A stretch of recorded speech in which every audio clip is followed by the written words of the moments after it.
The podcast just started. So that's how we're going to start this thing off. Today we have a very special episode. My mom and wife are here. Not the same person. Those are two different people. I should have worded that differently. My wife, Rachel, my mom, Glenda Takimoto. Those are two different people. It's not that kind of relationship. How are you guys doing? Good. So far, so good. They've never done a podcast before, and they have the giggles, and they're looking at me like, I can't believe you asked us to do this. So this will be a fun one. I'm looking forward to this. Good. Good. We hope he feels that way at the end. We'll see. I don't think you guys can. You guys are stuck with me. So it's not like you guys can get mad at me. You guys can be irritated by me, but you're kind of stuck with me. So at the end of the day, it doesn't really matter, does it? So I have them on today as a special episode because it's Mother's Day this weekend. And so unlike most episodes, we typically release the week after. This one we're actually recording the Friday before Mother's Day, and you guys will hear this either the day, probably the day of Mother's Day. So Unless it's really bad. that is a possibility. If it's horrible, then I've told them at the very beginning, which any other guest who's listening to this, don't get any ideas because this is not the case for you. But they have the option to say, hey, that can't see the light of day. Cut it, shut it down. I'm like, all right, fine. So yeah, that's not how it works for Deb and I. We've had some really bad episodes that we've said we can't put that out there because we sound like morons. But and I know some of you are thinking that's like every week. No, these were worse. These were worse. So, and I'll be honest with everybody. We all have a little bit of a cough. So at any point, one of us could cough, and that just is what it is. My mom's looking at me like, I'm so sorry. It's fine, Mom. It's all good. Like I said, we've all had the sickness has gone through our house, has gone through multiple families. It just is what it is. You could have just said Rachel did it. But you get to go home at the end of this. That's true. That's Good true. point. I do not. So Or you could be going home with me. I don't know. that would be the best case scenario because I don't want to like, Mom, don't leave me here with her. I'm not trying to get smothered or murdered in the middle of the night. And Rachel, just like similar to you, Rachel has a very long list of DVR'd shows, and a lot of them have to do with murder. So I know what I'm being set up for. So Mine aren't the specifics like CSI and such, though. That's gotta watch out for. that's true too. Don't forget, Rachel, I do watch those. See, this will be a fun episode. So thank you guys so much for being on here. And obviously we're going to talk about mother stuff, because I think that's fun. That's important. And you guys are both awesome moms. I'll start off by saying that. One I've known for a lot longer than the other one, but not saying you're a better mom because of that. I'm just saying I've been around you much longer and I was in you. So you carried me around this big head. Yeah.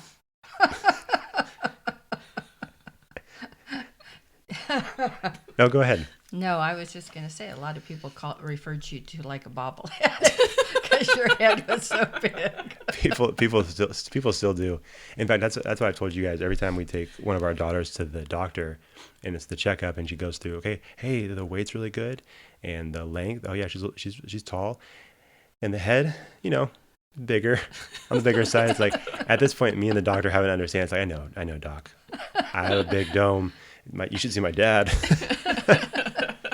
Well, So. When you were first born, though, I would get very offended by that. Yeah. And now I just say, yeah, he does have a big head. Jump on board. I feel bad for all those people that I attacked.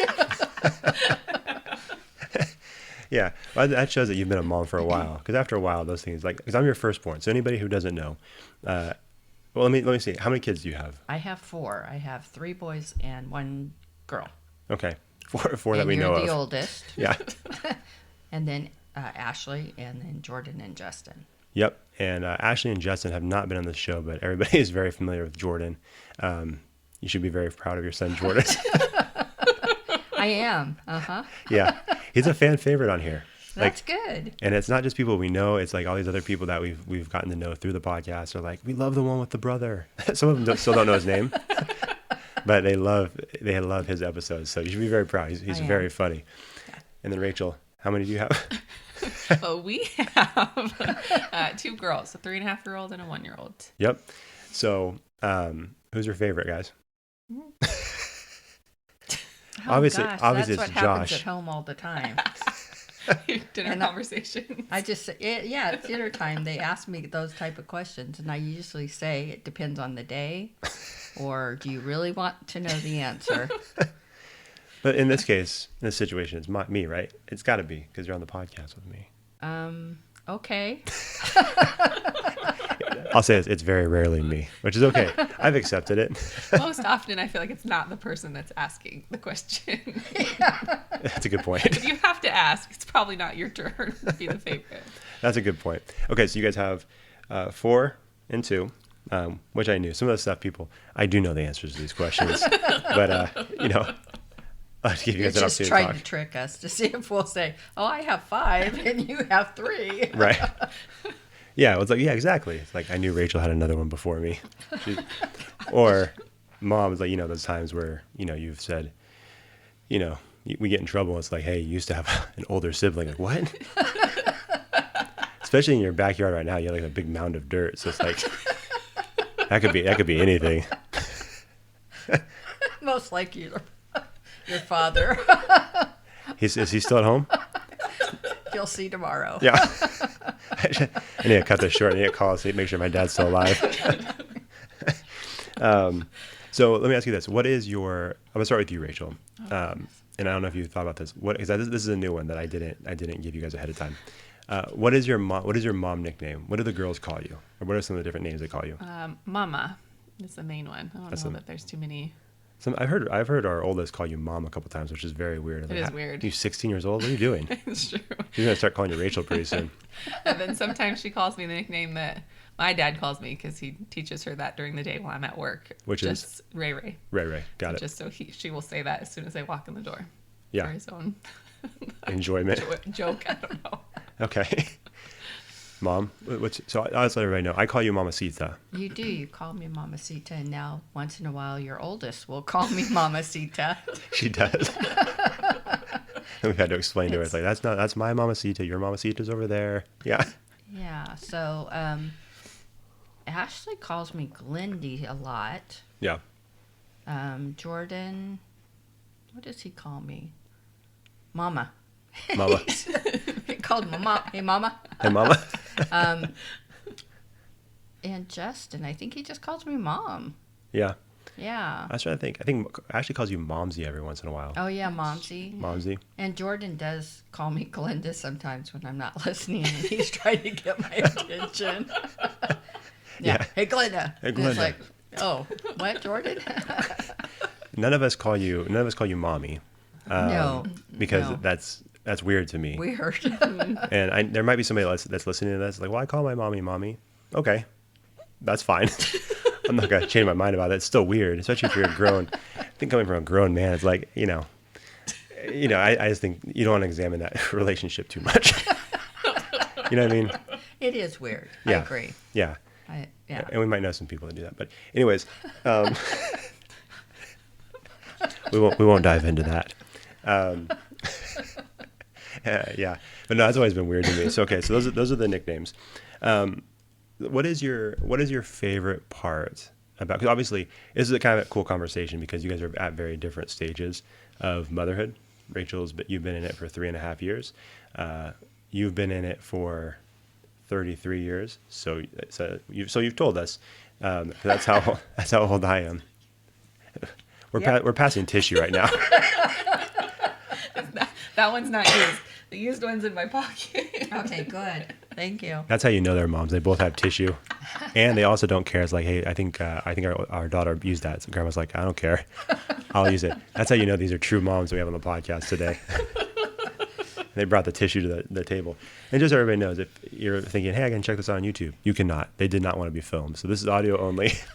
So if you go to YouTube, you're just going to see a picture and more audio. So don't get too excited. But like I said, it's cool that you guys are at different ends of the spectrum.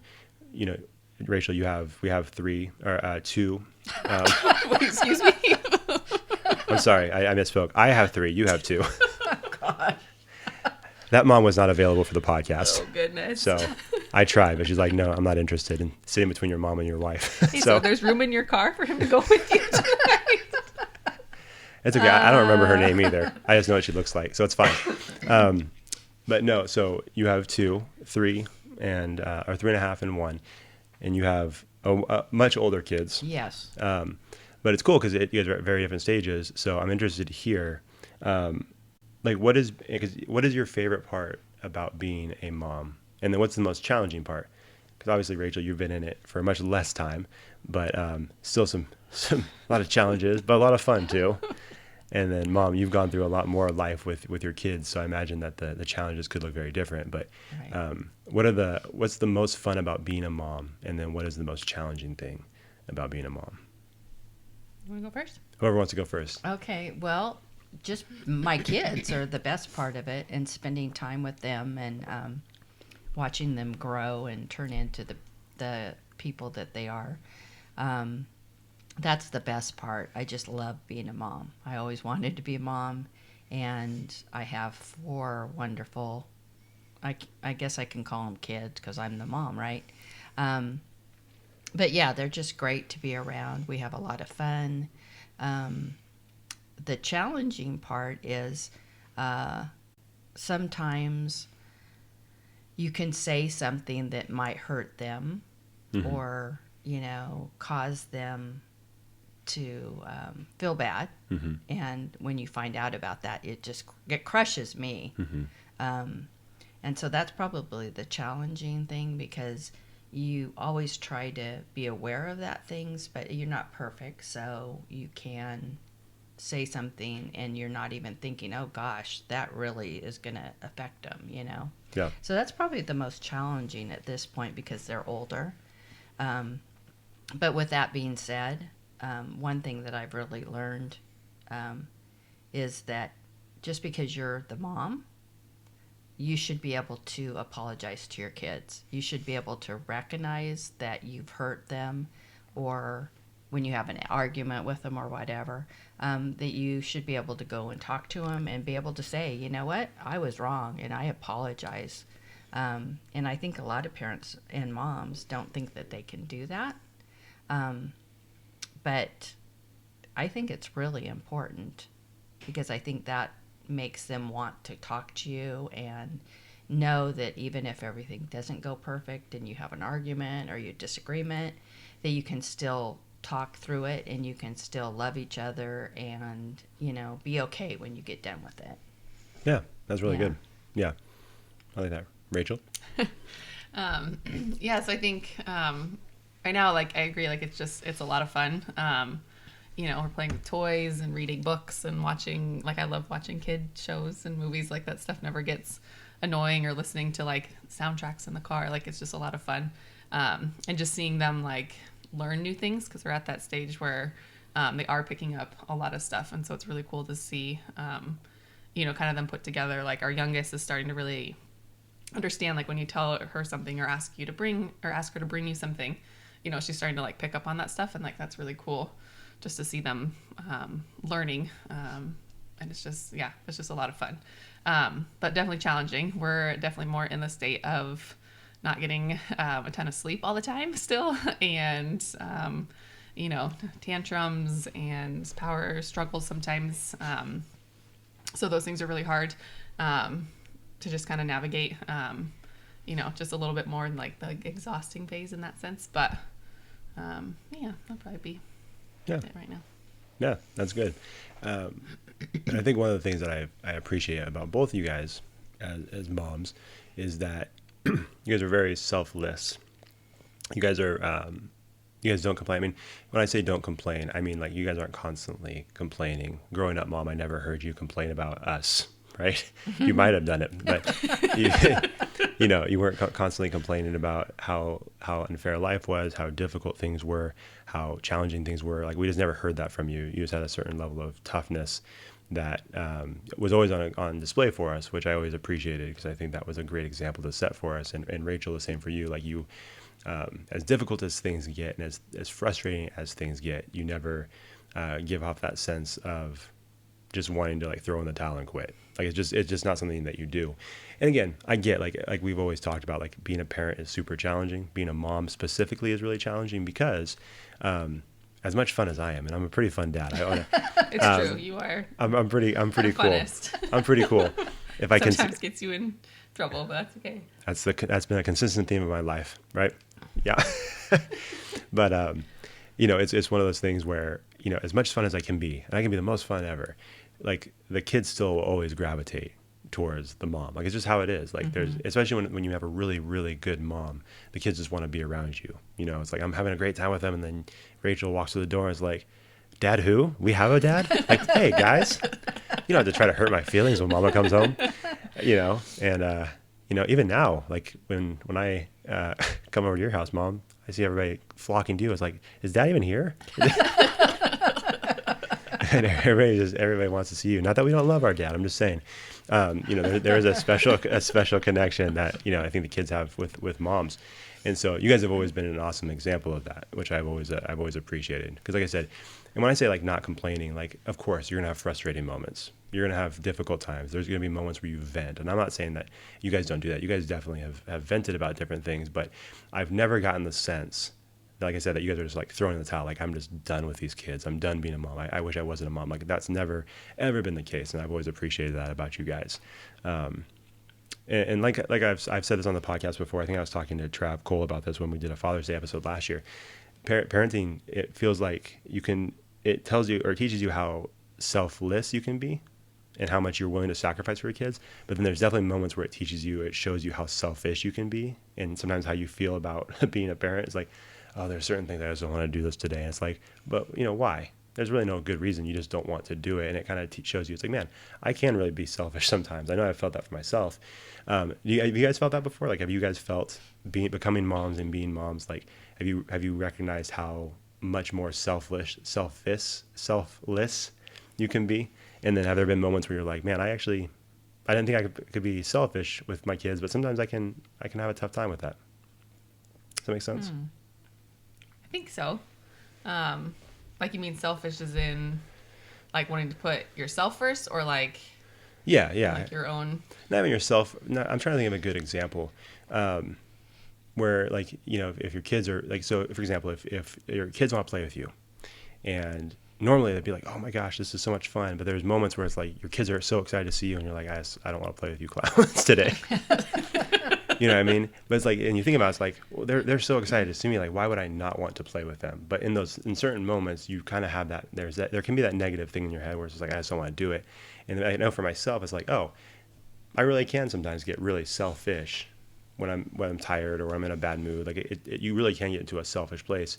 Not that it lasts forever, but like it just makes you realize, oh yeah, this kind of highlights how selfish I can be sometimes, because the kids bring out so much love in you that I think you can see both sides of it sometimes. Does that make sense? Yeah, I think that happens for sure. But I think it's hard, or like in those moments, because like you said, like whether it's it's a bad day or you're just you're waking up at 5:30 a.m. again, you're just not living it. But then it's like like I try to remember too, and it doesn't work every time, of course, but like to try not to take those moments for granted, because I do know like it does go fast, even though like sometimes it really feels like it's not going very fast, but it does go by really fast. And then to just like I don't know, cherish those moments, because that's not the case for everybody. Like everybody doesn't get to have those times, and so I try to like reframe my perspective, I guess, in those moments. But it does happen for sure. Yeah, that's an interesting question, because the selfish part of it, I guess it just depends on what you're really referring to. I mean, some people may have thought because I worked full time, I was being selfish, but I think I tried to always be there for you guys, and we weren't really parents that had to leave our kids off on the weekends so that we can get away and stuff, because my thought was, when you have kids, that's your responsibility, and you should be there for your kids, and you shouldn't just dump them off whenever you had a chance to. So the selfish part, I'm not sure. I guess there's a lot of people that it would show, You know, I don't want to bother with you. Yeah. I don't know. Yeah. No, it's okay. It is kind of a weird question. I was just curious. Like, it's something I think about sometimes. You know, this is kind of just a silly thing, but I know you and I have joked about this before, Mom, and I think I've told you this, Rachel. So growing up, you know, people, especially like in elementary school, you were around our schools a lot. You were always really involved with, you know, PTA stuff and in the classroom. Especially at that time, you had a 4-10 schedule, so you had those Fridays off, and you were always really involved in all of our classrooms, which was awesome. And so we were used to having you around and seeing you. And so were my friends. They were used to seeing you as well. And I remember some of them thought like they thought you were really strict, and they thought you were really. I don't want to say some people thought you were mean, but they did. But they did. And I remember one time we were walking out after school, and some kid was just singing, and my group of friends was singing that song, "Step on a crack and break your mama's back." And so he was singing the song. This one little douchebag said, he's like, "Hey, Josh would probably be cool with that, huh?" Like, what? Why? Why would I be cool with that? I didn't understand. And I was like, oh, he must just think my mom's super strict. The funny thing is, that was a kid that liked you too. I'm like, why did you say that? But they just had this idea that you were super strict. But the funny thing is, looking back, and now that I'm older, when you look at some of those people that had that thought about you, the reality is that some of those kids came from broken homes. Some of those kids had the kid that said that, I'm not gonna say his name, but the kid who said that specifically came from a family where his dad was physically abusive, and then had a bunch of different issues. So it's really interesting. Some of those kids that would say those things, you look back, it's like, well, they thought you were being mean, but really it was structure, right? Like it was just a structure that they didn't have, and that they probably would have loved to have had in their life, but they just didn't. So for them, it's like, well, I'm used to just kind of running wild. Like, why is Glenda so mean? Well, she's not mean. You're just not used to this kind of structure in your life, which is something I when I was preparing for this podcast, I thought about, like, that you start looking, I could name like 5 or 6 of those families, and some of them were really tough, like, great kids, but really tough family situations. And so I just thought that was really interesting. So thank you for the structure. And I do not want you to break your back. Well, but I do avoid cracks, so just for you. Thank you. I don't touch any of those cracks. And, I'll be the first to admit that I was strict, because I think, especially when you're younger, you have to set certain guidelines so that they know you're serious. I remember in grade school, I used to tell you guys, maybe I shouldn't admit this, but you get into trouble in school and you are dead meat. And my kids didn't even know what that meant. Yeah. But they knew it wasn't going to be good. And I had some lady come up to me and she goes, "I can't believe you tell that to your kids." And so I said, "Do you ever see my kids getting in trouble? Do they look abused? Do they, they seem pretty happy to me." But it's like, you just set the ground rules. But, I do have a question about that. Did you ever get embarrassed? Because I basically treated the kids at school the same way I would treat you. I mean, nobody was going to talk back to me at school. You guys can see the look on her face right now. And be disrespectful. They knew the ground rules with Mrs. Takimoto, right? Yeah. But did that ever embarrass you guys? Like, oh man, does she have to say that to that kid? She's here every Friday. Does she really have to help? It's like, oh, please, not Mrs. Takimoto. Well, I remember actually telling kids, I don't put up with this with my own kids. I'm certainly not going to put up with it with you. So you guys were probably all really embarrassed of me. No, not at all. I remember just like, they'd look at you like, you shrug your shoulders like, what do you want me to do? This is life. I know, this is what I do every day. Follow the rules, dog. It's pretty simple. But those were the same kids that wanted to ride in my car for field trips. So I guess they didn't hate me too much. Well, and see, that's what I'm saying though. That's exactly it. Like some of those kids, and again, not all of them, but some of them. Like I have certain faces in my mind, and guys that I was friends with that came from pretty tough situations, and that's probably why they loved it. Like, they would never admit it, because again, they're not used to that structure, right? They're not used to that discipline. So at first it's like, oh, Miss Takimoto. It's like, don't say that to her loud. Don't say that to her face. And you never spanked us. You never did any of that stuff. But it's like, you didn't need to. It's like, do you see her eyes? And then it's like, You when's the last just time have you? to have a look. Yeah. It's like, guys, when's the last time you seen my dad? Exactly. I'm just joking, by the way. My dad is alive. I saw him earlier. My mom would never kill my dad. And I told you, Mom, before this, and Rachel, you know this. Rachel's mom listens to this. Don't worry, Paula. It's all good. My dad's safe for now. Or is he? Yeah. That mound of dirt is still in the backyard. That's why all the shovels are at our house. You notice that? That's a good point. I thought it was for our work, but No, he's like, hey, borrow these shovels. Why? He's like, don't worry about it. It's for my own safety. But no, it's yeah, no, that is true. No, but I was not embarrassed. Definitely not embarrassed, and yeah, it was a good thing, and it's stuff that I've tried to implement into my parenting now, because like you've always said, that like that discipline and that structure is really good, because you don't want to have to deal with issues down the road. Obviously we have one that's a wild child. We're trying to rein her in. But speaking of talking back, you're in the heart of that. Yeah, well, that's always the worst, right, Rachel? Like, especially you're in this phase right now as a mom where we do have a toddler, and she is 3.5, and every bit 3.5, because she's a wild child, and it's got a ton of energy, which we love, because we think she's going to be an incredible leader one day, but we just don't want her trying to lead us right now. So she's got a little bit of attitude right now, and the worst part, and we've talked about this a lot, the worst part is when you're scolding or saying, like, disciplining, right, and saying, hey, believe it or not, you can't hit your sister in the head with a wooden spoon. That's not allowed. And then she'll say something that's hilarious, and it's like you have to button it in because her timing is impeccable. Yeah. Well, I'll tell this story real quick. There was a conversation that Rachel was having with our oldest daughter, and they were going back and forth. And at one point, Rachel's like, "Hey, I need to tap out because this kid's frustrating me. I'm gonna leave because she's not listening. So can you come in?" I'm like, "Yeah, no problem." So I'm talking to her, and I say, "Okay, so why did Mama have to step away? Why did she have to leave the room?" And she's like, "Well, Mama wasn't listening, and Mama didn't apologize." I said, "No." And even as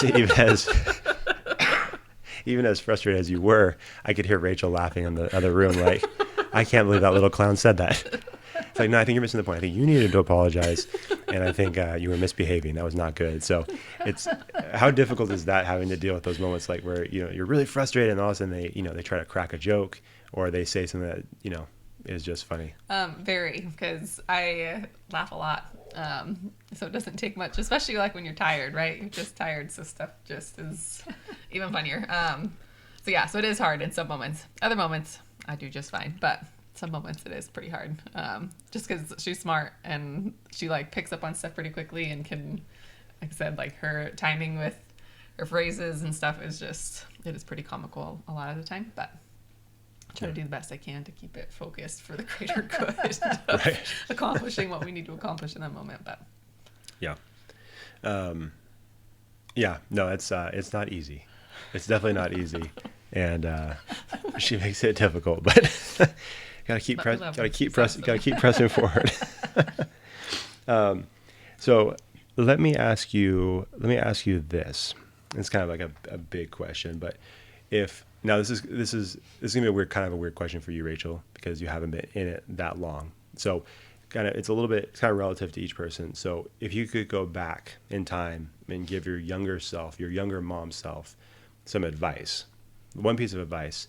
So for mom, for going back, it'd be a little bit further, and you have, more years, like 33 years of motherly experience that you can kind of think about. Like, if you can go all the way back when you were a young mom, and you just had your one favorite child, me, what would you, what piece of advice would you give yourself? And then for Rachel, obviously it's only been 3.5 years, but obviously being like a young mom who's just excited and all of this stuff, like you've still learned a lot in those 3.5 years. So even going back just 3.5 years, what would you tell yourself? One piece of advice that you would give yourself if you could. The floor is yours, ladies. Whoever wants to go first. Okay, well, I would probably give myself the advice that I didn't have to keep my house spotless, because when the kids were little, I just thought it had to be perfect. we've taken that advice. You can tell. I was not going to We say try, that. but this house is not even close. Well, you know, and you can have a clean house, and, which they do. But It doesn't looks have like the to- toy section of Target, guys. It does. You don't even know what to get these girls for their birthday or Christmas, you know? Yeah. Sometimes you just feel like taking one of their toys and wrapping it up and seeing if they remember. But But anyway, the oldest is smart enough that she would. But go ahead. she would. Go ahead. Um, Yeah. But no, that everything doesn't have to be perfect. And I wish I would have just let that part go more and just spend more time with the kids. And I felt like I spent a lot of time with the kids, but I could have done better. And that's a really big one. And, you know, I think I've really let loose because now the granddaughters come over to my house and we have pergo floors and they're really hard to keep up, right? And so they'll be running around and at the end of the night, we lift them up and look at their feet and going, oh my gosh, my floor is that dirty. But it's like, it's a lot more relaxed. It's like, okay, well, we can wipe the bottom of their feet. And most of the time their mama does. Well, But, you know, because just Mom I was know told, better. she was told to. I've learned. I I have did to tell her, wipe their go. feet before they eat. She it's really kind of embarrassing. My house isn't like a pigsty or anything, but when you walk through the house with shoes and stuff. But anyway, but yeah, I think that's what I would do. I would be less concerned about the house, spend more time with you guys because it goes by so fast, and just not worry about the little stuff, you know? Yeah, that's good. Yeah. I think for me, it would just be to not be so hard on myself, which it still happens sometimes. But like in those first days, like just trying to like learn everything, like what's, all the different pieces of everything that's going on, and really trying to keep, I don't know, not structure, because like I said, structure is good, but like if one thing didn't go right, I was like, okay, like trying to just control like everything, which is not possible. So I think just like not being so focused on, trying to do everything by the book, even though there's not really a book to follow. But yeah, I think I can just get really hard on myself sometimes, and put a lot of pressure on it when it's like, no, like, okay, they ate dinner 30 minutes later, it'll be okay. Like, it's not a huge deal, just because you read the story and then sang the bedtime song, like that's not going to affect their sleep. That's not why they woke up. I think I get really like focused on some of those like really small things. So kind of a little bit like what you said, like letting go of like the small things, like those things really don't matter. Like they don't make that big of a difference, and just, trying to, I don't know, just take the pressure off. Yeah, and you really need to work on that because she's hard. I told you. She is hard on herself. I remember a couple times she'd come over to our house and it's like, you are a good mom, Rachel. Calm down. It will be okay. Because she's like beating herself up and she's like the best mom in the whole world, I don't Says think one of the best moms in the whole world. You're very, very lucky, Josh, that you have such a good wife that's such a good mommy. But That's yeah, true. you are. Thank you. You need to stop being so hard on yourself because you're a good mom. Thank you. And you know me, I don't say stuff I don't mean. I see be the telling look. you. That's 100% true. She will not. No, I'm very, very fortunate. Absolutely, for sure. You are an awesome mom. Thank you. Yeah, and you are too hard on yourself. So, but yeah, I mean, No, I think it's cool. I had a good example and my mom, and then I've been really blessed with an awesome mother-in-law to learn from as well. Oh, Look at that. We just end the show right there. Yeah. Well, it's kind of a tough thing sometimes, right? Because that like that thing that you guys have inside of both of you, that drive and to make sure that things are okay for your families and stuff like that. Like that is an awesome quality, right? Because that's why your kids love you so much, and that's why you guys have such awesome families. But it's one of those things that can always swing the opposite direction too far, and then it can, like you said, Mom, with your house, it's like everything's got to be clean, and that can drive you crazy. Even though it's partially what makes you a really good mom, it can also swing the other way. And then Rachel, same thing for you. It's like the kids have so much structure and they always have something to do and they're having a great time. But then sometimes it's like you can just tell she's sitting there thinking like, I got this stuff to do. My head's gonna explode. It's like, oh geez. It's like I thought we were just watching a movie. What happened? So yeah, it is interesting, and I'm sure a lot of moms, deal with those things. Well, and it's yeah, I think it's just being a mom's a difficult job. It's a really difficult job. You guys make it look really easy, but I know it's not an easy job. And at the end of there's definitely stories that come to mind for you, Mom, and Rachel. There's definitely stories that come to mind that I won't share. But it's like, yeah, it's the kids just want to push and push and push and push and push. Not even intentionally. It's just they're kids, right? And they push, and all of a sudden it's like, you don't realize Mama's head's gonna explode if you keep this up. But I think that's what that's why moms are so awesome. That's why we want to celebrate you guys on Mother's Day, is because you guys are so flexible and like just very elastic, right? Like you guys can take on so much. And so much that like the kids will never see until later in life, right? Like the stuff that you're doing now. Like we just had our youngest birthday party, and you did an amazing job. The decorations are still up. We're looking at Winnie the Pooh all over our house right now, and but it's an awesome job. Our little one doesn't even know what's going on, but certain things you saw her when she saw the balloons and her face lights up. It's like some people could say, well, they're not gonna know. Yeah, dumb. Of course they're not going to remember. Like, they're not going to remember their first birthday, but you know what they're going to remember? You get to remember the smile and the joy that it brought to their face when they saw the balloons, or the different trips, Mommy, that you took us on, and the different things that you surprised us with, right? Like, those are the things that I think are going to mean a lot. And then I think once the kids grow up and they look back, they're going to see all the things that you guys had done. Mom, that you did for us, Rachel, that you do for our kids. Those are the things they're gonna see, and then like it's weird. It's like your reward for being a great mom is gonna come later, where it's just, I guess specifically for you, Rachel, where I think the kids will see all that hard work and effort and love that you poured into everything, even though they just take it for granted. For now, it's like they just abuse you now. Yeah. It's like, Mom, you didn't like waking up at 5 o'clock in the morning? No, I did not. I didn't. Yeah. But it's kind of one of those. It's a weird thing as a mom, right? Like you don't necessarily get the appreciation you deserve in the moment, but hopefully down the road the kids will recognize that and appreciate that. And I can say that for you, Mom, and I know for you, Rachel, that they'll appreciate it down the road. I mean, coming home right now is a good little appreciation when you get home from work. So it's See? like a little glimpse of. Yeah. Yeah.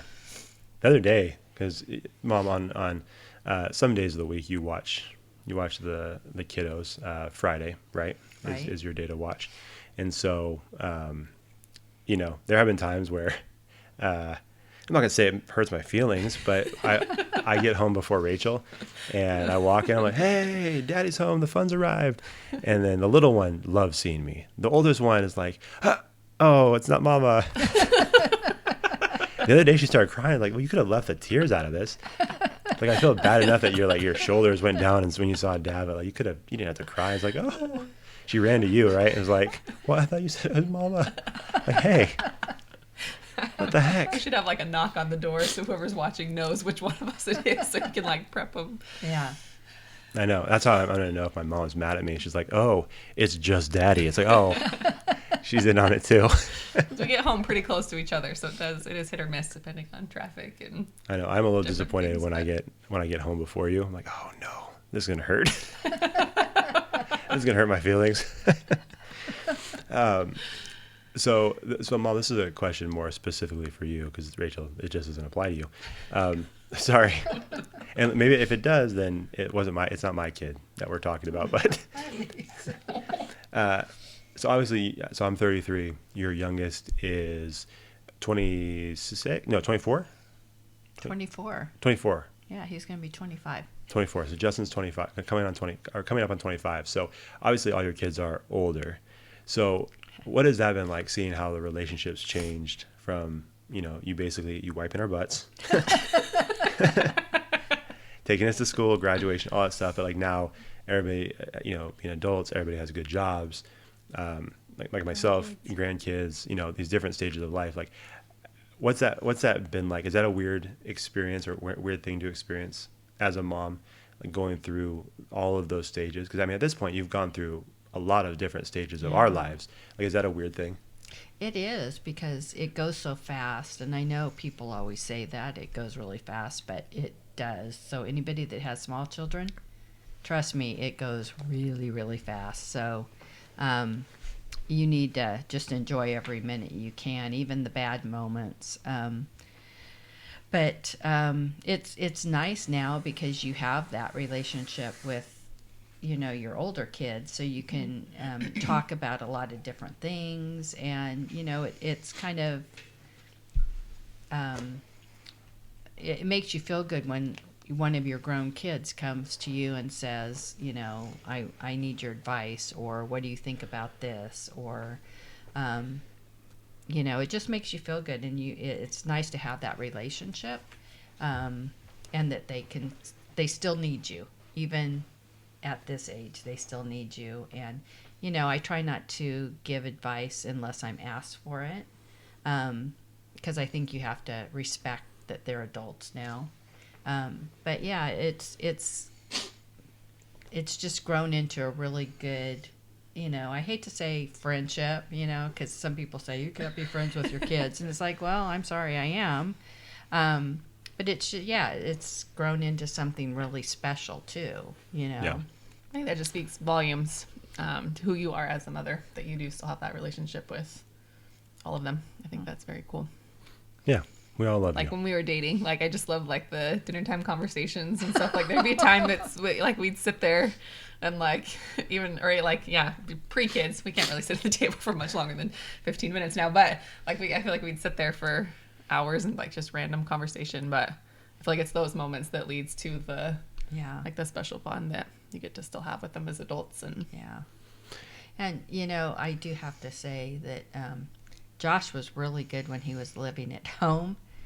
I worked at 4 10-hour days, so I had to get to work like at 6 a.m. And it would never fail in his high school years. Josh would love to come into my room at 11:30. Hey, Mom, can you talk?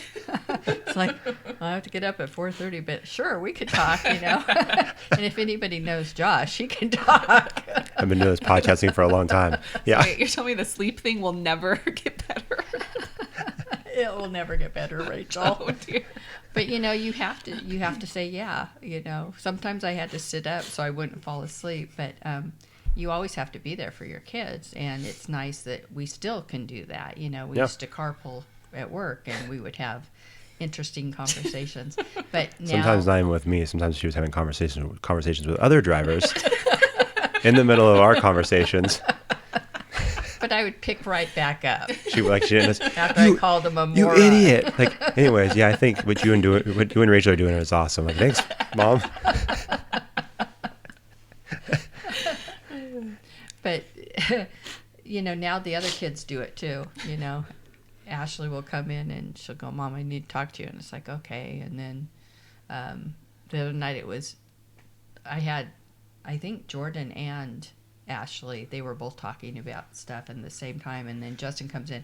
How come nobody invited me to the party? So it's just really, it's like, come on in. So all 3 of my grown kids are on my bed with me, and it's only a queen bed. But it's the best time. I mean, they talk to you about their heart and their concerns, and sometimes they just pick on me. I don't know. Yeah, I've Or got Josh. They pick on Josh when he's not there too. Yeah, cowards. Well, I'm not there to defend myself. How dare you guys? Now they brag about it. It's like, hey, we were talking about you at the dinner table. Thanks, guys. That happens a lot. Yeah. I've gotten some FaceTimes too. Like Rachel and I are just hanging out, sitting here after the kids go to bed, and I get a FaceTime. I'm like, why are they FaceTiming me? The kids are already asleep. And I realized that, all my siblings are in my parents' room. And the best part, the funny part is there's some times where it's later and Dad's in the bed. Sound asleep. You see the back of his head. It's like, oh, he is there. And I wanted to mention this too, Mom, because you said that you, like, even if you're really tired, you would continue to have those conversations, and sometimes you'd have to sit up, but you would never fall asleep while someone was talking to you, right? Or would you? I think that's just reserved for me. I do might you have have a story done behind that to Rachel a couple of times. Oh, that's interesting. I said I was sorry. Yeah, Rachel was just in the middle of a sentence, and then she's like, oh, she is out. And she was sitting up on the couch, like she wasn't even laying down. It was dark.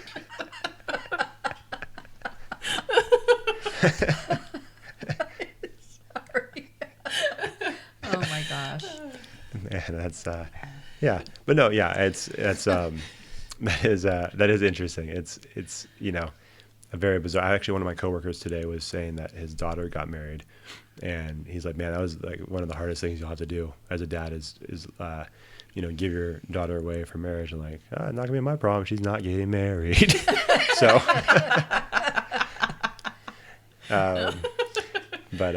yeah, no, it is cool. I do appreciate the relationship that we still have, and I don't know. We've talked about this. I disagree with this idea that you can't have a friendship with your parents at a certain point. Like, yeah, I mean, obviously growing up, it doesn't make any sense, right? Like you probably shouldn't be best friends with your 7-year-old. Probably Right. not a great idea because Right. there's a lot of development that needs to happen. But as you get older, I mean, like there's no reason for you and I not to be friends, right? Like have Right. a friendship there. And Yeah.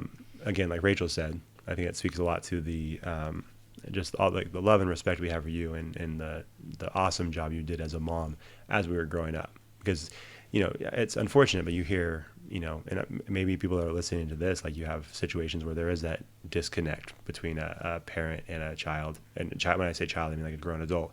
And I was talking to someone, I think it was Dwight Taylor Sr. when he came on our podcast recently. He has he just started and launched a communication course with how to be a more effective communicator. And he said one of the people that he's heard from quite a bit and was adults who want to get a better or communicate better with like their elderly parents or their parents that are they're both adults now and they want to communicate better because that relationship hasn't been great.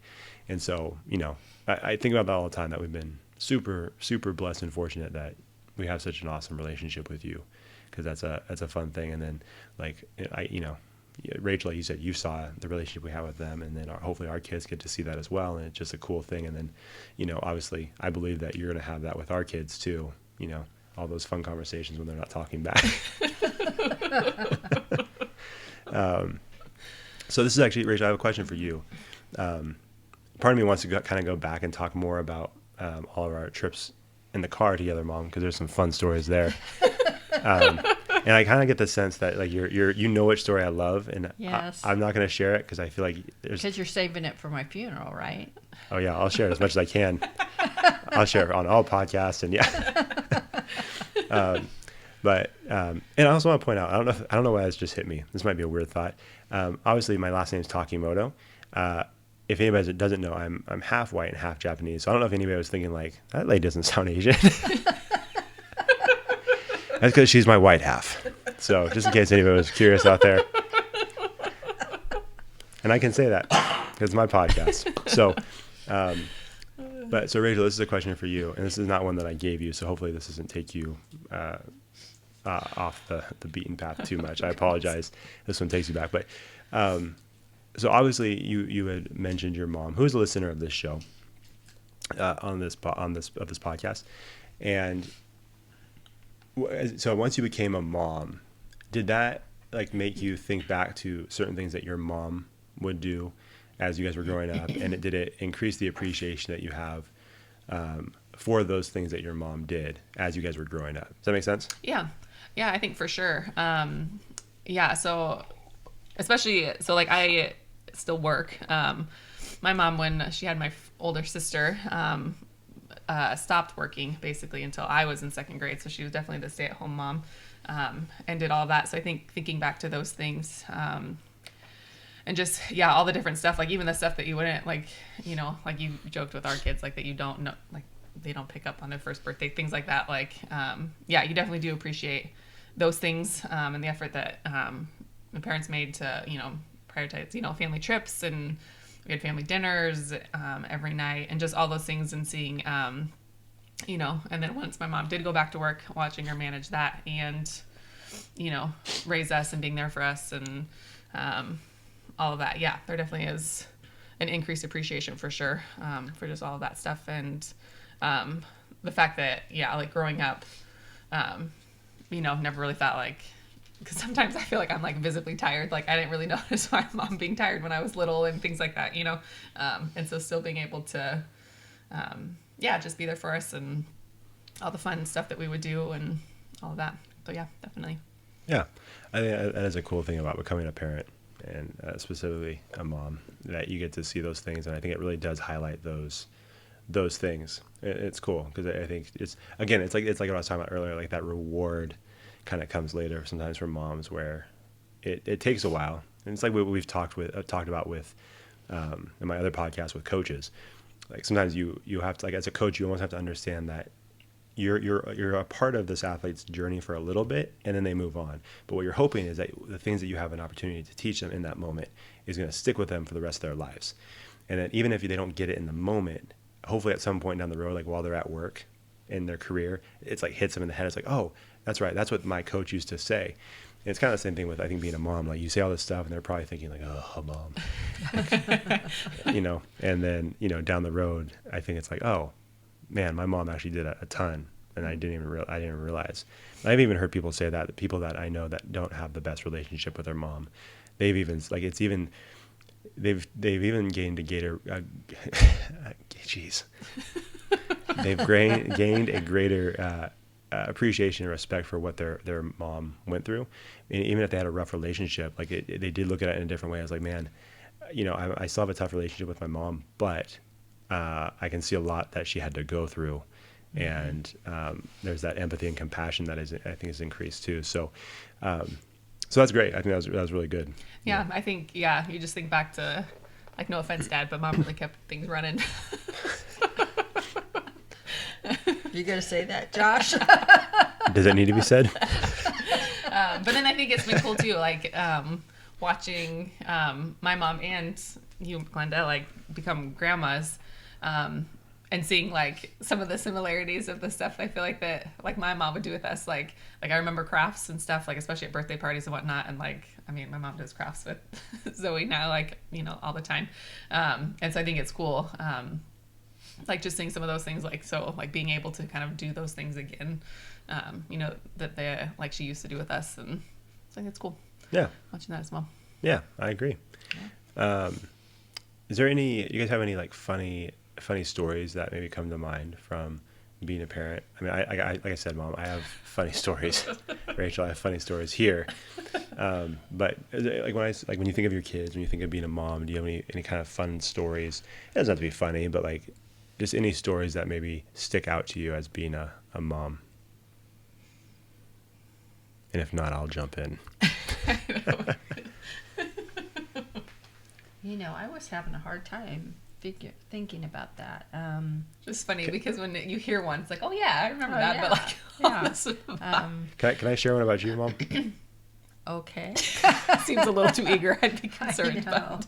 Okay, so this one, people may not like this one, but I've always loved this story, and Rachel knows I love this story because I love this story because it's like, yeah, like I feel like this was the right thing to do in this moment. So when I was in 6th grade, we took a trip to Disneyland, and we went there for a week, and it was the best time because we went the week after Thanksgiving. So we did our Pismo trip, came back for Thanksgiving, and then that next week we went to Disneyland for an entire week, which was awesome because no one was at Disneyland because everybody, like, who takes a vacation the week after you had a full week vacation? The Takimotos do. And yes, I took it out on independent study. I was one of those moms, okay? For the longest time, I thought that's what independent study was for. It's like, you just take long vacations. I didn't really understand what independent study was. Didn't realize you were going to marry a teacher. I've told her before, it's like, we can't do that, and you kind of ruined everything. You know that, right? We have to go during the summer, spring break, all the worst times. Yeah. But yeah, so one of the last days of that trip, I had like a pretty bad migraine. This wasn't my finest moment. I love that you did this though. So I had a pretty bad migraine. I was in 6th grade, so I was old enough, and I'm also a guy. It's like It's different, right? Yeah. But I was just we were at Disneyland. We were at Disneyland. You can't waste that. I get it. But yeah, I was pretty sick, and like with a migraine, so just not feeling great. And so this is when I learned that they have something called sick bay at Disneyland. They took me to sick bay, and I just chilled there. And it was the smartest move because I slept for about an hour. Probably about 2. I think I checked on you. And this was before cell phones, right? This was It before. was before cell phones. It's like, hey, drop them off. We have fast passes for Indiana Jones. And so I slept it off, woke back up. My mom was there. I was like, hey, how you doing? Perfect. And then we continued our trip. It was great. And like I said, not once did I think, I can't believe she left me here. I'm like, this is awesome. Like, that was a smart move. See, that's called being a good leader. You can't let Josh's stupid migraines ruin the trip for everybody else. Really? We were at Disneyland. Yeah. So it's like, hey, shove him in sick bay. He'll be fine. Yeah. There were nurses there watching. Yeah, it was fine. Like I said, I was in 6th grade. You know what I mean? I was old enough. So that just makes me laugh because it's just one of those things where like you said, some parents may be listening like, can't believe she did that. And some parents are like, we can do that? You can just drop them off. It's like daycare. It's like, it's not daycare, people. But if they're old enough, you can drop them off because if they're sick, then you know. So there you go, a little Disneyland tip for you guys. But I probably wasn't the typical mom because on those Disneyland trips, I would stay at the park until they closed with my children. You remember that? Oh, it's yeah. like, yeah, we would stay until midnight. I mean, you paid for those tickets, you're going to stay, and then there were a couple times we would walk back to the hotel and we had Jordan and Justin in the stroller and you and Ashley were following behind, and a couple times we didn't go through the best part of town. She's like, let's take this back alley. Really? Oh, yeah. Again, it wasn't my finest moment. Look at the joy it still brings him to this day. We survived. Yeah. Oh. That was a fun trip. Yeah.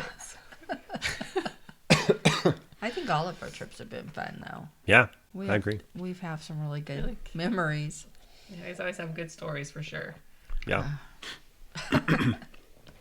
Yeah. Anything, Rachel? Nothing is really popping to my mind. Excuse me. Like I said, we're sick here. I'm sorry. We can think of one in particular, but Yeah. That's okay, because you'll have some plenty. Next time we do a podcast, like in 10 years, well, you'll have plenty of Oh, stories. yeah. It's like, I dropped our kids off at sick bay, too. Yeah. Well, yeah, I feel like those family trips definitely test the moms, at least in our situation. They really test the moms, push the moms to their limits. Again, I know this is a theme of this podcast, but there's definitely times where I saw murder in my mom's eyes. I'm like, my dad's not going to survive the night. Pops has made some bad choices. And there was one time we went to, this is where people regret coming on the podcast. Excuse me. Santa Cruz? You're right, Santa Cruz. Yeah, that was an interesting trip. So we went to Santa Cruz, hung out at the beach, went to Dennis Menace Park. My youngest brother had a meltdown. And it's always fun to remind him now. I was like, hey, you were a huge baby, you little jerk. No, I was kidding. Look what you did to mom and dad. They almost got divorced that night because of you. True story. Yeah. I'm just kidding. I would never call him a jerk to his face. But, yeah. So there was a huge meltdown at Dennis Menace Park. And what made that particularly bad was that it was getting late. And I don't know what your exact plan was, because you usually had stuff planned out. This time we didn't have a hotel to stay at, and so later it was getting. It's like, man, it's getting dark. We finally get Justin in the car. He's not happy. At this point, no one's really happy. And then we're driving around for a hotel, and it was really late at night, like 10, 11, super late at night. We're looking for a hotel. Can't find anything. And now at this point, I forgot how old I was, but I was old enough to realize that Dad's making poor decisions. And yeah, I'm fully awake at this point. My siblings are asleep. My mom's awake and furious. My dad, but it's not like they don't, like, you guys were never yellers or anything like that. But like, there's a, what's that movie that Dad took you to? Silent Rage. That's what it felt like. And so, we're sitting there. I'm like, you could just tell it's like, oh, she's gonna kill him. and we just kept passing hotels. It's like, Decent ones. Right. It's like, we're gonna stop here. Oh, he missed it again. And then it's like, pass another hotel. Maybe he'll turn this one. Oh, he missed it again. And it's like, oh, he's really pushing it. And finally we pulled into one, and my mom's like, she knew I was awake. She's like, come on, Josh. I'm like, okay, whatever you say, Mom. We went to like a Days Inn hotel, and they didn't have any rooms available, and we marched back. My mom's marching back to the car, and my dad's like, oh, what'd they say? Don't ask, Dad, don't ask. And so finally we ended up getting to a super nice hotel in Scotts Valley. It's a Hilton in Scotts Valley. If you've ever been there in that area, you probably know, because I think it's probably the nicest hotel in that area. And at that point, it's like, I don't care how expensive it is, we're staying here. And so it turned into a fun night, because at that point, all the kids had slept for a long time. We got 2 rooms because I didn't want to be with his father. Yeah, I was like, uh-oh. And then, but everybody was like wide awake. So we had snacks and we watched movies until 2 or 3 in the morning. And then, so it was a fun trip. So it turned out to be a fun thing, but go ahead. No, I was just going to say, Ashley, Justin, who was a baby then, and myself had 1 room, king bed, and the boys slept in the other, because I really was mad at Steve. And then he did pull into another hotel, to be honest. Yeah. And it was like a flea bag motel. It's like, I'm not going to let my kids stay in this hotel. Yeah. It was called the Bates Motel. Yeah. Yeah. That was a fun trip. I mean, we've had a lot of fun trips. Well, you guys travel, Rachel. You guys travel a lot, because your entire family's teachers. Correct. I somehow snuck in. I don't know how, Mom. Because I'm definitely not a teacher. You bring the comedy. Sure. Yeah. Totally. Yeah. Some light humor to the party. Did you have any trips like that, or were you just not aware? Not that I was aware of. I feel like they were pretty planned out. I do feel like I was always the one that was like nervous about like getting places on time, or like getting left. That's weird. Places. Like we would take trains, and it'd be like a 15-minute stop, and I'd be like, nope, we do not have time to get off. Like, no, it'll be fine. Like, no, we're gonna miss, like the train's gonna leave without us, or the ferry's gonna leave us, and we'll be stranded on this island. Like I was always the fun police, I guess, in that sense. Nothing's changed. This is still my life. I don't think it's quite as bad as it used to be. Not as bad, but there's still some. In fact, one time Rachel and I took a trip to San Francisco. We decided to take Amtrak. We were in high school. We thought, it'd be fun to take Amtrak, and so we took a trip to San Francisco on Amtrak. And on the way back, obviously, when you do that trip, you have to catch a bus to go to Emeryville, where the station is, and then take the train back to San Francisco or Sacramento. And when we got back on the train, it was pretty late. And the train was late. The train was in the late. station for Yeah. And Rachel was very adamant. She's okay, we cannot fall asleep because we don't want to miss it. And I'm like, okay, cool. And then 2 minutes later, she's just completely out. I'm like, oh, I'm sorry. I didn't get the memo. I'm supposed to keep watch. And I was just annoyed the whole time. Like, I'm just sitting that whole hour like, this sucks. It's like, I'm definitely dumping her when I get back to Sacramento. But yeah, no, I definitely can attest that you do. Like, again, that's why the party always looks so nice, because you are very structured, but pros and cons to it. Yeah. But no, we had a lot of fun. We did a lot of family trips to visit some family in some different places in the country, and then just went a lot of different places. Took advantage of the summers. Yeah, that's awesome. Let me see, what other questions? I know we've been recording for a little over an hour. Does it feel like it, you guys? No, it really doesn't. Let me see, what other questions did I have? Do you guys have any thoughts or anything that you guys would like to share before we wrap this thing up? Because I've kind of gone off on a bunch of sidetracks right now, and we might be too far gone. I don't know if I can even go back. What was I was gonna bring up that my youngest son is not here for Mother's Day. Clack, clack. Take that, yeah, Justin. Good. Hope you're watching this, Justin, or listening to it. So I've been giving him a hard time for like weeks, because he went to Colorado because his girlfriend's graduating from college, which I guess I'll give her a pass. But Congratulations, Mackenzie. Awesome. awesome job. We're not mad at you, or my mom's not mad at you, but your boyfriend's a different story. So I've been giving them a hard time. This is the first Mother's Day that I haven't had all my kids, or they'll say, "Oh, what do you want for Mother's Day?" And I said, "All I want is all 4 of my kids to be together with me." And then I'll go, "Oh, but that can't happen, can it, Justin?" So I've been giving them a really hard time, right? And I said, "Oh, so you're going to spend Mother's Day with Kelly, Mackenzie's mom. That's okay. She didn't give birth to you." So I was just laying it on thick. And so I get home today from babysitting the girls, and here on my nightstand is a note. He wrote me the nicest little note. I mean, I'm bawling like a baby. And he gave me a gift too, but it was the note that killed me. And it's like, doggone it, I hate it when he does that after I've given him such a hard time. Oh. I didn't realize you could write notes. That's what Jordan said. Are you sure he wrote it? I'm late to the party. Dang it. All right. And it was his writing. Yeah, so he actually wrote it, yeah. That was very nice. Yeah, so. Cool. But, That was yeah, very cute. I know. I heard a comedian say one time that moms are masters of guilt. I am. I know. I know. He said that. I'm like, this is true. I know a woman that does that pretty well. You'll get there one day, Rachel. Too. I'm a little Very competitive, Huh. you know. That's interesting. Yeah. I've never heard anybody say that about you. Yeah. Yes, she is competitive. I'll tell you this. I've 100%. been to the grocery store or any store with her plenty of times, and something that she loves doing is like we'll be at Rayleigh's, and I'm not sure what I do. I'm worried. Oh, okay. She's looking at Rachel like, what is this?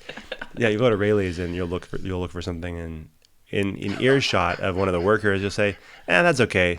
They probably have it at Safeway anyways. Every time. And then, you know what's funny? At Safeway, she does the exact same thing.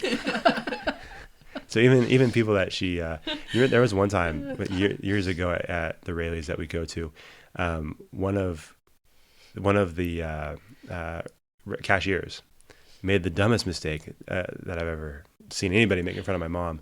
And go ahead, Mom. No, go ahead.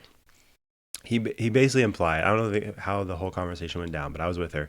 He implied that I was her grandson, and I was little at this point, so she was nowhere near being a grandma, and he was terrified every time she came into his line after that. And he should have been. Yeah. Yeah, it's a dangerous thing. You know what I mean? You just don't. He's like, hello, little lady or young lady. It's like she's like, just growled at him. Yeah, I did. He finally moved to a different store. Yeah, I'm not saying it was because of me, but it could have been. Yeah. My mom's not a part of the mob, everybody. That's what it sounds like. Like he moved because of me. People are like stopping by his house to threaten to break his legs. Yeah. My mom is definitely a mama bear in every sense of the word. And so is Rachel, too. Rachel definitely, I've heard Rachel say some things like, oh, I'm a little mama bear out. Uh-oh. So. Well, one of the things that I think you were talking about was there anything that changed when you became a mom? Mm-hmm. Personality-wise or whatever. Yeah. And when I was growing up, I was pretty quiet and shy, not very outgoing or anything. And as soon as I had kids, I turned into a person that could kill someone if they hurt my babies. I guess I shouldn't say that, but I'm serious. It's like this mama bear instinct came out, and it's like, you do not mess with my kids. Yeah. I probably wouldn't kill them, but they would pay for it in some way. I like how you said you probably wouldn't kill them. I don't think anyone's convinced of that, but okay. No, but I mean, I did. I turned into this like different person overnight. It's like, you do not mess with my kids, and I'm still kind of that way. You don't mess with my kids, and Yeah. if you don't want to pay for it. You don't want to get me mad. Yeah. All right. Well, Accurate. Are we going back to the Very mafia? accurate. this has been a good podcast. And it's like they're gonna confiscate my recorders, my computer. It's like we heard you have some recordings. I don't know what you're talking about. Yeah. But it's the same. I think Rachel's the same thing. Rachel's always very aware. Like when we're out and about, like at a park or any place like that, she's always very aware. Like we both are, but like really, Rachel's really, aware of everything that's going on, and even on the road too. Like when like we're driving, I feel like even as a driver, I feel like your sense of awareness has like gone up too. Because I think you're right. I think that there's that protectiveness that kicks in once you have kids. Yeah, and it's it's a good thing for sure. Yeah. I don't think it'd be weird if I think for anybody, like any person who doesn't have that, like it would not be a good thing. I think that would be, it'd be strange. And that's where that selfishness comes in. Like if you don't have that in you as a mom, then it's like, oh, that's interesting. I don't know if you should be one, but well, that's it. That's something that, and I promise we will wrap this up in a couple minutes here, but on Deb's other podcast, that's something that she had talked about recently, how some people feel this, like some women feel a pressure from the people around them to have kids. Like that's just like a part of everyday life. But the bottom line is some people don't really want kids. And I think now becoming a parent, and I think you guys would probably agree with this as moms, that is really not, it's not a game you play with. Like if you don't want kids, like it should never be something that's like, well, it's just what you do. You have to have kids. Like the impact you have on your children's life is so crucial and so important. Like I think the smartest thing you can do is if you don't want kids, don't feel the pressure to have kids, because it's not something you really play with or just do because it's something you check off the box. Like I just don't think that's a way to go. And I think becoming a parent has made that even more, apparent, I guess. Yeah, I think if you really don't want kids and you have them, that just shows a selfishness. Right. Because you're not going to be able to be a good parent. Yeah. And I mean, if you're going to have kids, you need to love them and guide them and teach them and protect them above all else. You shouldn't have them. Yeah. Because I always say, parents can ruin their kids' lives, right? Mm-hmm. And it's so true. It's really scary, actually, because you're like, okay, what did I do to ruin my kid's life? And I can think of a couple of incidences that might have ruined Josh's life, but, turned out like, okay. He had to go apologize to a principal one time. Oh, that was probably a good thing. It was incredibly embarrassing, but I spit at a kid. He did. He spit at the kid. He shouldn't have spit at him. Now, did that kid end up down the road going to prison? Yes, he did. So really, we punished the wrong person, but that's fine.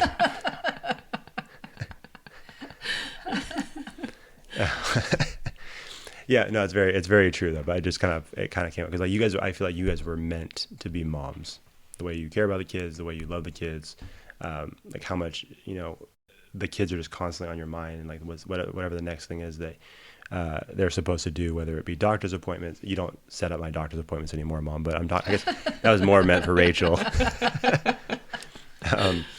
But all of those different things, like you guys are constantly thinking about your kids and how to love them better and how to just improve your guys' relationship with them. So you guys are obviously supposed to be moms. You guys are doing the thing that you're supposed to be doing. So I'm very grateful for both of you, and you guys are awesome moms.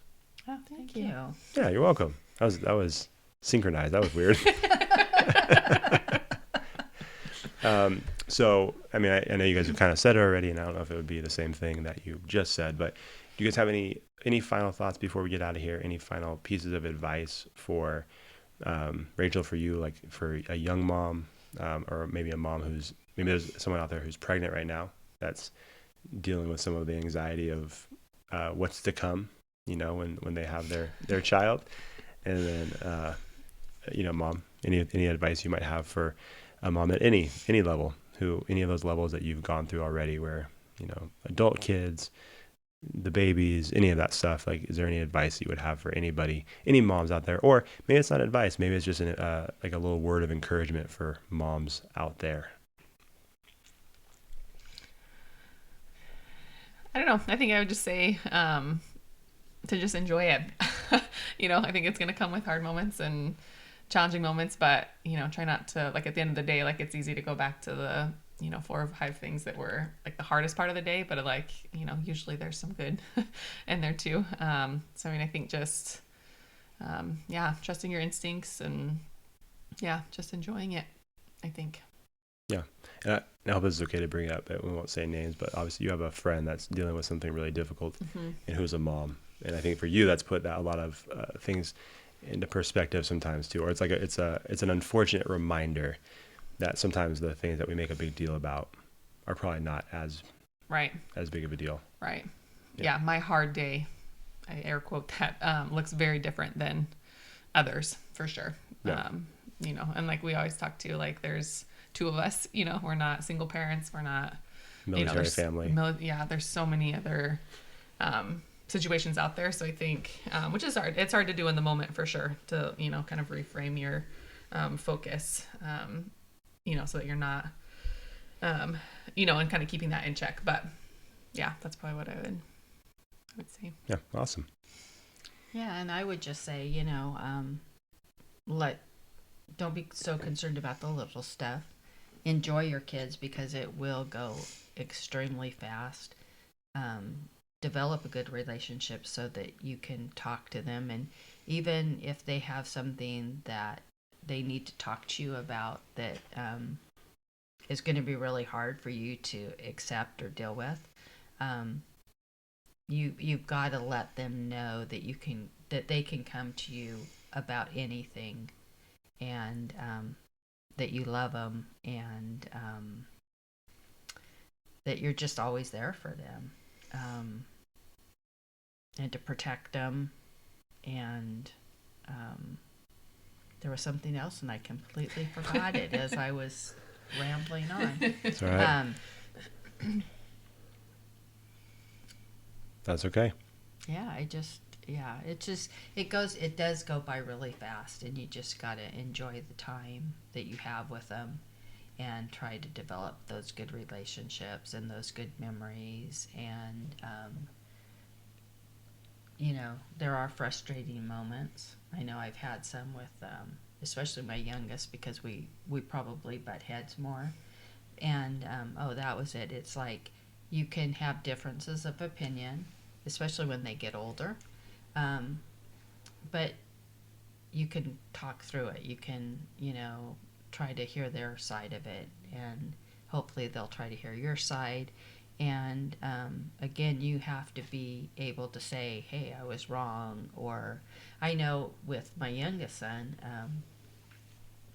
sometimes him and I will butt heads about something, and one of us will say, you know what, we can't talk about this right now, and we have to have a cooling off period. But we always come back together and say, you know, I'm sorry, that probably wasn't the best way to handle it. I just needed time away. And we always resolve it. You know, we might not always agree with each other, but we always resolve it. And we know at the end of the day, we love each other, and that will never change. So I think parents just have to know that they don't always have to be right, and they can say they're sorry when they need to, you know, so. Yeah. And not be so hard on yourself. Not that I'm looking at my daughter-in-law right now, but. Point taken. Yeah. Yeah, that's good. I like that. It's very good. Yeah, we'll see it. It's gonna be interesting to see how many more downloads, or if this gets more downloads than Jordan. Like you said, you're competitive, so. I'm gonna call all my friends as soon as I get home. It's good. Yeah. Yeah. Hey, I'm fine with that. Do it. Get the numbers up. I'm okay with that. Well, this has been a lot of fun. Thank you guys. Hopefully this has not been a horrible experience for you guys. It's been all right. It's been good. It's been good. Do All I right. have to take them home? That's all I No, want to we're know. good. Oh, good. Then it's been a good experience. That's nothing makes me feel more loved than that interaction. Thanks, guys. It's like nobody wants them. I shouldn't have made so many jokes about Dad, because I may need to hang out with Dad for a little bit. It's like, And you are one of my favorites. Thank you. You're welcome. I understand. I was a communications major. I know you did there. I'm not dumb. I'm probably your dumbest kid. No, you're not. It's okay. I say that with I'm not gonna say I say it with pride, but I accept it. Your other kids are very smart, and then there's me.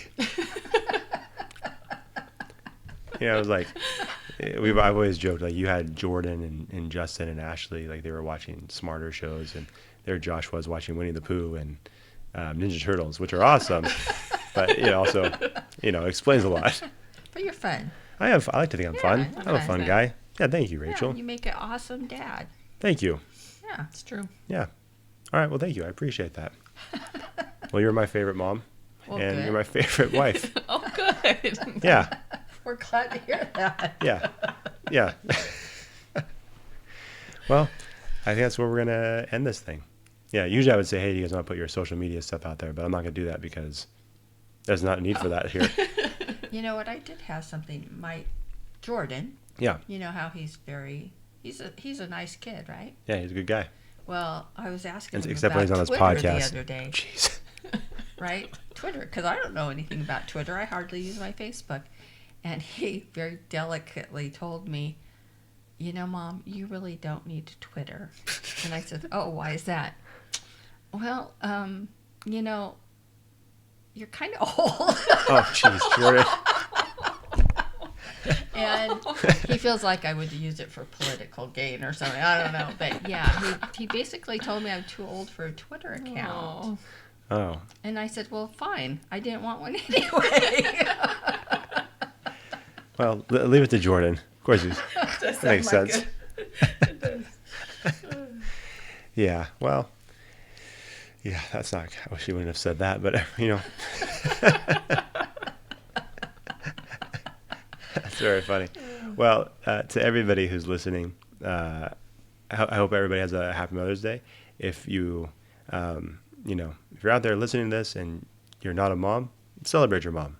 And, this is something that we've talked about on this podcast before too, because as you guys, I think you know this, Mom. I know you know this, Rachel, that obviously Deb's mom had passed away when she was in high school. So if that's your situation and maybe your mom passed away recently, or, it's been a while, but it's still, you still feel that, like, definitely if you have the opportunity to surround yourself with people that you love and that love you, that can share those memories together, because we know that can be a really difficult time for sure. So not easy around this time of the year. But that being said, whatever situation you find yourself in, either way, try to celebrate the moms out there in your life, and do something nice for them.